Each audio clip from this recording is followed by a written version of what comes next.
Ya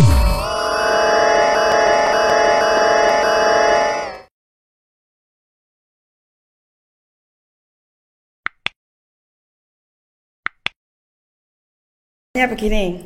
Gimana ini Bunda? Gini. Ya.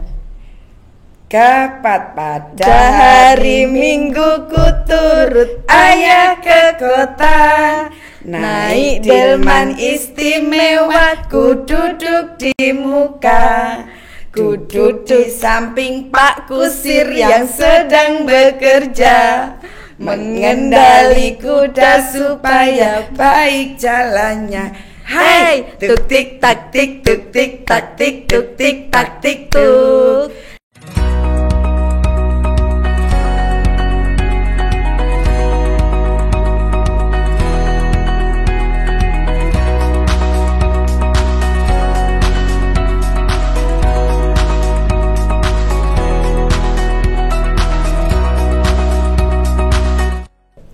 Halo, assalamualaikum warahmatullahi wabarakatuh. Bunda-bunda yang ada di rumah, Bima kembali lagi nih, Bincang Ma'arif, bincang pendidikan masa kini. Pada kesempatan kali ini saya sudah ditemani oleh seseorang yang sangat luar biasa di kalangan PAUD Nu Banyuwangi. Beliau adalah Bunda Rusmiana. Halo Bunda, selamat siang. Halo. Assalamualaikum. Waalaikumsalam, selamat siang Mbak Evi. Alhamdulillah, sehat Bunda? Sehat, luar biasa hari ini saya sehat. Alhamdulillah berkat doa dari semua teman-teman, dari bunda-bunda PAUD se-Kabupaten Banyuwangi. Alhamdulillah. Nah, sebelum kita mulai nih Bunda, kita ngobrol-ngobrolnya, saya ingatkan kembali kepada bunda-bunda yang ada di rumah.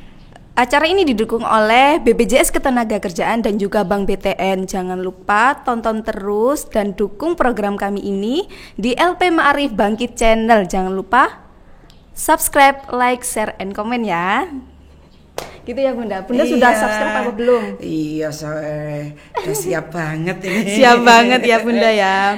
Oh ya Bunda. Iya. Bunda ini adalah salah satu tokoh yang sangat luar biasa di kalangan PAUD Nu. Masa sih? Bunda sudah berproses di PAUD Nu Banyuwangi sudah berapa tahun Bunda? Bunda itu mengawali di PAUD Nu Banyuwangi itu mulai tahun 92. Tahun 92. Tahun 92 itu Bunda mengabdi di TK Khadijah 119 Jajak. Kemudian tahun 2000 Bunda diangkat menjadi kepala sekolah di sana. Luar biasa. Kalau di lembaga pendidikan Ma'arif, insya Allah tahun ini Bunda memasuki tahun ke-17. Ke-17, Sweet 17 ya Bun ya. Amin. Sweet 17. Perlu diketahui juga, Bunda Rusmiana ini adalah selaku Korbit PAUD Nu di pengurusan PC LP Ma'arif NU Banyuwangi ya Bun. Iya. Berarti kalau sudah Amanahnya 17 tahun berarti sudah berapa periode ya Bun tetap bertahan. Dan amin. Beliau ini adalah salah satu seseorang yang sangat berpengaruh juga di kalangan Ma'arif karena beliau dirasa yang sudah memiliki pengalaman dan merasakan pahit manisnya berjuang ya Bun ya. Amin. Mungkin Bunda bisa menceritakan sedikit hal yang paling mengesankan ketika berjuang di pendidikan Ma'arif ini. Pengalaman itu sebetulnya banyak sekali, cuman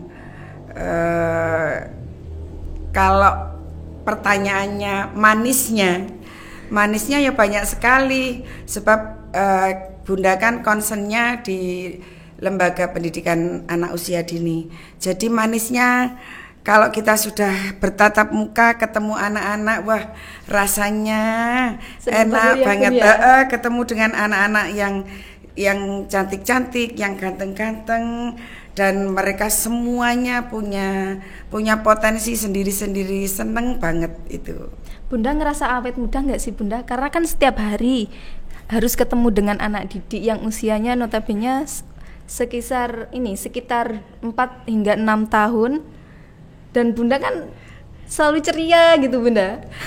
Kalau pertanyaannya merasa, ya tidak bisa merasa, tapi yang menilai kan orang lain ya. Tapi terlihat kok Bunda iya, auranya tapi pun. cuman Bunda itu seneng gitu loh. Seneng kalau memang ketemu sama anak-anak ini, udah kangen banget karena kondisi Covid ini Bunda udah lama nggak ketemu sama anak-anak. Iya betul sekali. Ngomongkan terkait pandemi Covid nih Bun, ini sudah 1 tahun Lebih berlalu ya. Iya. Sudah 1 tahun berlalu bencana pandemi Covid ini. Nah ini Bun, terkait pandemi Covid, bagaimana di kalangan PAUD Nu Banyuwangi ini sistem pembelajarannya pada saat ini pembelajaran online? Mungkin ada sedikit gambaran Bunda. Iya, sesuai dengan anjuran dan aturan dari pemerintah, kita tetap mengacu ke sana. Karena apa?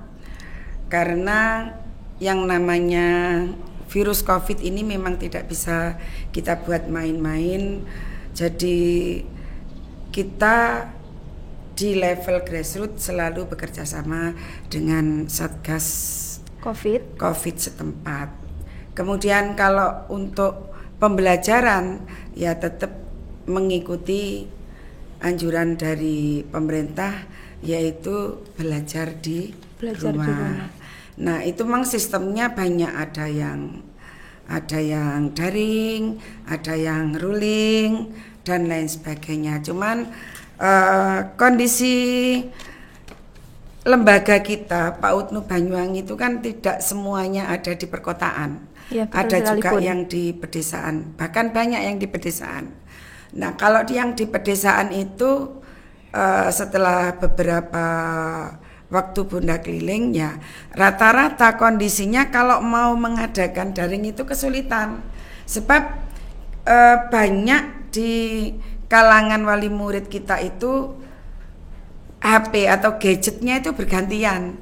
Jadi adiknya TK, kakaknya MI atau SD dan lain sebagainya. Jadi kalau misalkan mau daring itu kesulitan. Selain anak-anak ya, anak kecil sekarang sudah pinter main gadget. Tapi untuk belajar lewat gadget itu kan juga kesulitan. Juga sulit karena memang belum lagi gantian dengan kakak-kakaknya. Karena memang semua tingkatan juga dituntut seperti itu ya Bu, untuk membatasi bertemu dengan orang lain dan kita sistem pendidikan itu juga tetap harus berjalan. Kita dituntut harus online dan apalagi latar belakang. Tapi Mbak Evi, kita tidak patah semangat. Insya Allah guru-guru TK itu kreatif. Jadi kalau kita mengacu daring kesulitan, kita yang ngalai, istilahnya Jawa ini ngalai. Gurunya itu luring. Jadi gurunya itu keliling ke rumah anak-anak bergantian gitu. Berkeliling ke rumah anak-anak untuk pembelajaran itu. Jadi misalkan hari ini yang harus saya kelilingi berapa anak gitu, sambil mengarahkan kepada walinya gitu. Ngoten. Datang ke rumah masing-masing wali murid atau dikelompokkan Bun, mungkin dibentuk kelompok, hari ini kita ngumpul di rumahnya si A, nanti ngumpul semua atau gimana, atau harus ke rumah masing-masing? Semuanya dipakai. Pengalaman kami ada yang keliling. Karena apa?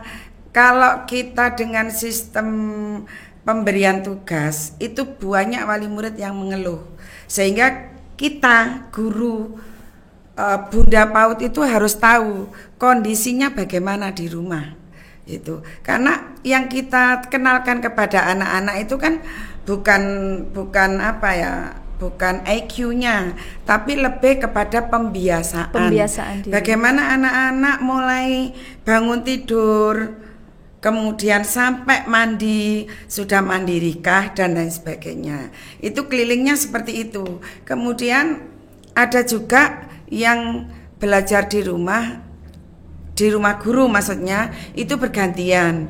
Biasa ada yang pakai 5 anak, ada yang pakai 7 anak. Karena apa? Di lembaga pendidikan anak usia dini itu untuk usia 4 sampai 5 tahun, 6 tahun itu satu rombel maksimal 15. Kalau untuk usia 3 tahun itu maksimal 12. Maksimal 12. Jadi pembelajaran itu bisa kita tetap jalankan dengan sistem itu tadi. Tapi tetap tidak meninggalkan protokol kesehatan ya Bun ya? Iya, anak-anak datang tetap cuci tangan. Tetap pakai masker atau face shield. Dan itu juga perlu dibiasakan juga ya Bun untuk anak-anak usia dini. Terus duduk juga gitu. Minimal jaga jaraknya 1,5 meter. Satu dengan yang lainnya. Tapi kan tidak semua masuk. Dan tidak boleh kegiatan di sekolah. Kan begitu. Iya sebenarnya. Alhamdulillah kok guru-guru kita itu kreatif banget. Kreatif banget, benar-benar dituntut. Ada jiwa rasa gak mentolo lek ngejarne bocah ngono lho. Iya benar.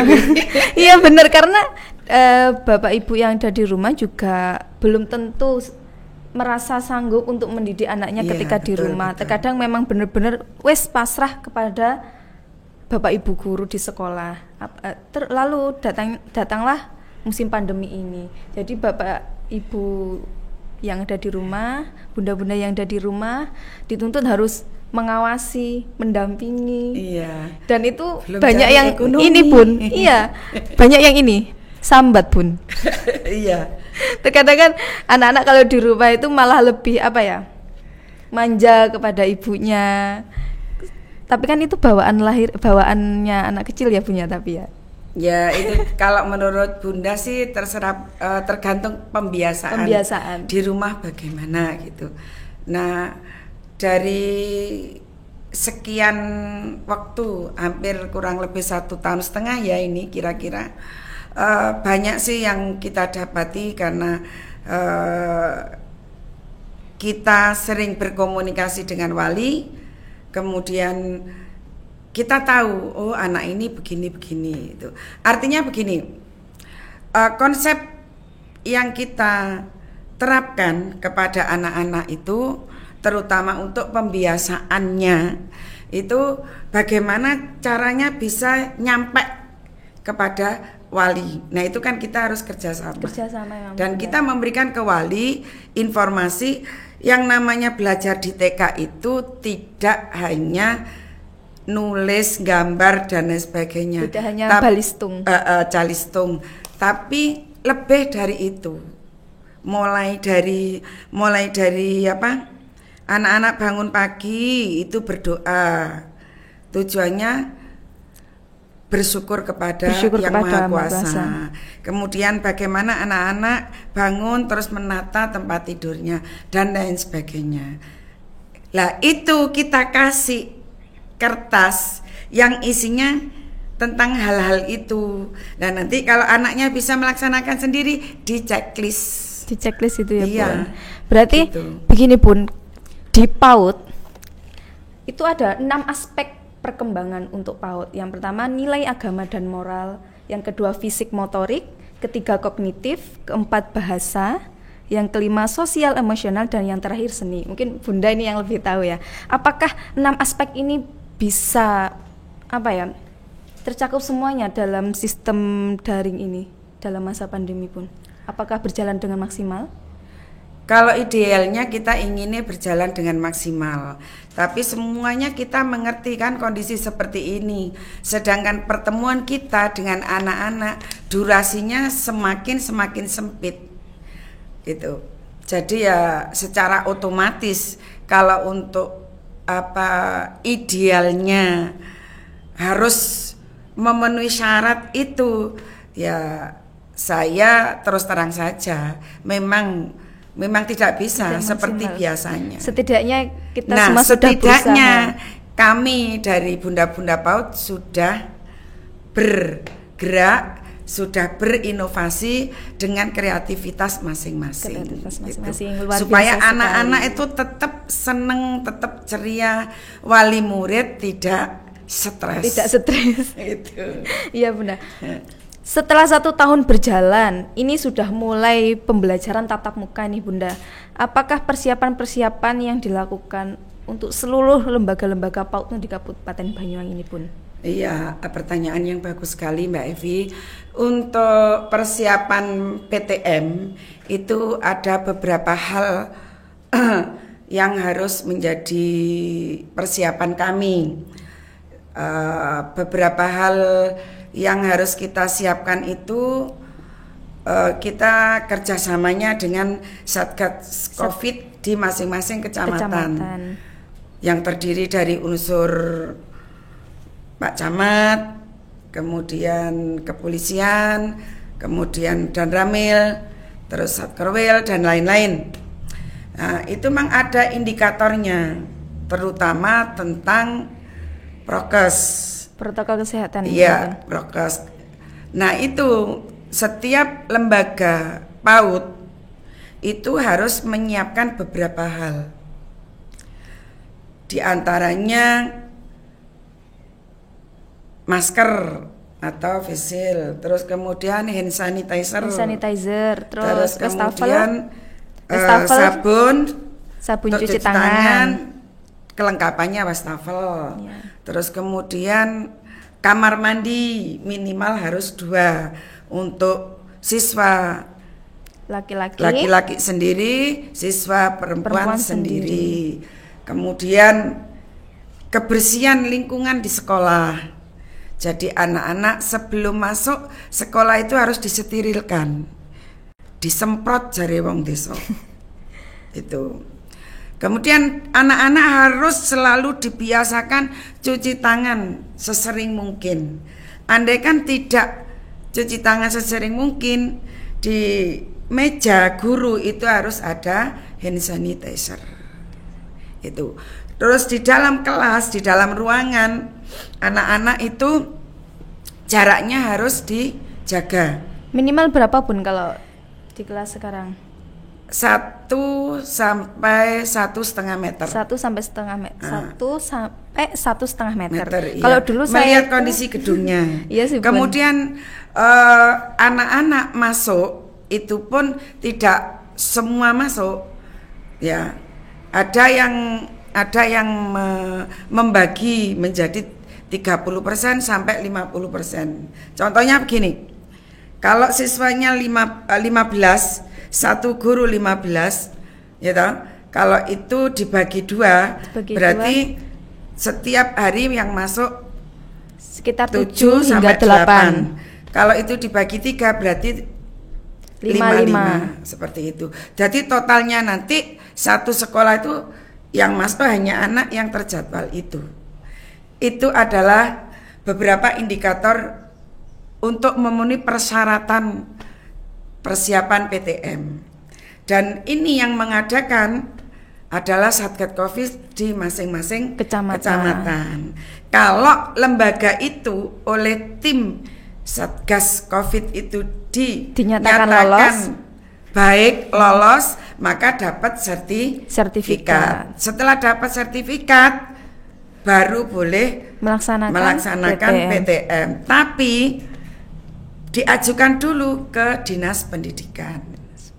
Gitu. Nanti kalau sudah ada jawaban dari Dinas Pendidikan lewat Satkorwil, berarti bisa melaksanakan. Gitu Mbak Evi. Lalu di Banyuwangi ini kira-kira apakah semua lembaga sudah siap itu Bunda? Itu tergantung masing-masing kecamatan. Saya melihat dari 25 kecamatan ini ada yang sudah melaksanakan visitasi sejak beberapa waktu lalu, ada yang beberapa waktu yang lalu, bahkan sekarang masih ada yang baru proses, dan ada beberapa kecamatan yang belum melaksanakan karena lembaga di atasnya TK belum selesai. Iya. Itu. Kebetulan kalau di tempat saya yang sekarang di Kecamatan Bangurejo sudah selesai semua. Tinggal menunggu sertifikatnya, dan alhamdulillah beberapa waktu yang lalu ada beberapa lembaga TK di Bangurejo yang sudah keluar sertifikatnya. Lalu apakah banyak kendala Bunda dengan diterapkannya sistem seperti ini? Mungkin dari lembaga-lembaga itu hal apa sih yang paling membuat berat melaksanakan program ini, kebijakan ini? Iya. Berat dan tidaknya itu kan tergantung kita ya. Artinya gini, orang membayangkan, wah lek TK PTM iku piye koyo apa kan gitu ya. Padahal TK koyo ngono, kene mensosialisasikan arek-arek SD ae sik koyo gitu. Gini, di TK itu nanti kan dibagi Mbak Evi sesuai dengan pidatonya Mas Menteri Pusat. Bahwa PTM itu boleh tapi tetap harus diikuti 50% dari jumlah siswa yang ada. Itu loh. Jadi kalau menurut saya dan menurut pengalaman, kalau sehari 7 atau 8 anak satu guru ya insya Allah tidak ruwet atau tidak apa ya. Ya dibayangkan kebanyakan orang lulek TK masuk iki lho piye. Cuci tangane tok ae pirangane jam kan gitu dan sebagainya. Tapi karena kita mengikuti yang nanti yang sudah diaturkan oleh Mas Menteri Pusat itu 50% dari siswa yang ada, insya Allah satu guru satu hari hanya sekitar 7 atau 8 anak. Begitu Mbak Evi. Insya Allah maksimal ya Bun proses pembelajarannya itu. Iya, dengan cara tidak istirahat. Begitu masuk anak-anak tidak diperbolehkan salaman atau jabat tangan, cukup begini atau begini, kemudian cuci tangan, masuk dengan jarak antrinya juga 1 meter gitu. Setelah kalau di TK itu 1 jam pelajaran kan cuma 30 menit. 30 menit. Iya. Lalu Bunda, ini kan sudah memasuki bulan ketiga di tahun 2021, bulan Maret. Okay. Nah, ini kan sudah setengah semester Bun. Iya. Setengah semester lagi nih, kan sudah mulai tahun ajaran baru. Iya. Mungkin ada hal-hal yang disiapkan oleh PAUDNU Kabupaten Banyuwangi untuk bisa menerima siswa sebanyak-banyaknya. Meskipun maksudnya gini Bunda, kan ini pandemi udah lama nggak sekolah, terus nyari muridnya itu bagaimana? Mungkin ada kiat-kiat tertentu yang dilaksanakan oleh PAUDNU Banyuwangi. Iya.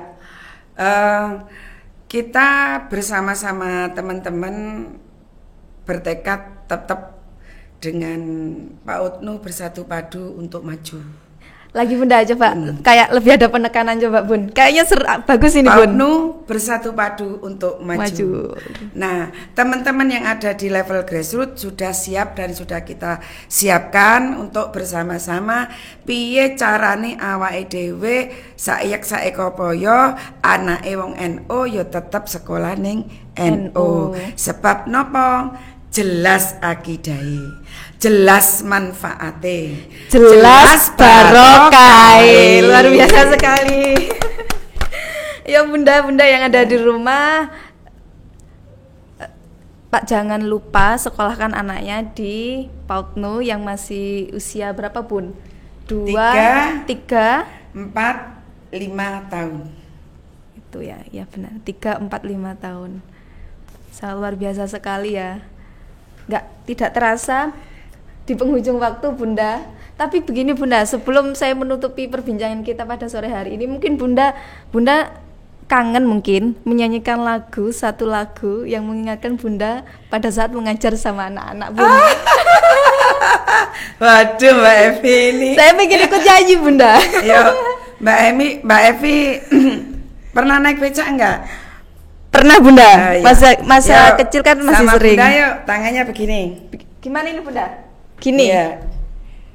Kapat pada hari Minggu ku turut ayah ke kota, naik delman istimewa, ku duduk di muka, ku duduk di samping Pak Kusir yang sedang bekerja, mengendali kuda supaya baik jalannya. Hai, tuk tik tak tik, tuk tik tak tik, tuk tik tak tik tuk, tuk tik tak tik, tuk tik tak tik tuk, suara sepatu kuda. Ye, tepuk tangan buat Bunda. Luar biasa sekali. Alhamdulillah. Saya jadi kangen Bun. Memang kebetulan saya dulu pernah juga mengajar pendidikan anak usia dini. Dan itu tantangannya sangat luar biasa sekali. Saya sangat apresiasi sekali kepada seluruh bunda-bunda PAUDNU yang berjuang untuk mencerdaskan generasi bangsa Indonesia ke depannya. Dan menurut saya di jenjang PAUD ini Bunda itu adalah jenjang yang paling sulit Bunda, karena di jenjang ini pendalaman karakter, pembiasaan seperti yang Bunda bilang tadi, golden age ini sangat benar-benar harus berhati-hati. Kita harus sama-sama berhati-hati. Nggak hanya Bunda PAUD yang mengajar ya Bun, bunda-bunda yang ada di rumah juga. Ini kita harus benar-benar bekerja sama ya Bunda. Bunda mungkin ada closing statement dari Bunda. Ya, saya sebagai Korbit PAUDNU Kabupaten Banyuwangi menghimbau, mengajak semua komponen, semua banon, semua lembaga, ayo bersama-sama memajukan lembaga kita, sekolah kita, untuk bersama-sama menyekolahkan putra-putri ini ke lembaga pendidikan Ma'arif NU yang ada di sekitar lingkungan kita. Isin rek nek wong NU anake ora sekolah ning NU. Luar biasa sekali, tepuk tangan. Baiklah, itu tadi closing statement dari Bunda. Saya Evi Yuniarsi pamit undur diri bersama rekan yang bertugas. Assalamualaikum warahmatullahi wabarakatuh. Salam warahmatullahi wabarakatuh. Semoga bisa berjumpa lagi ya.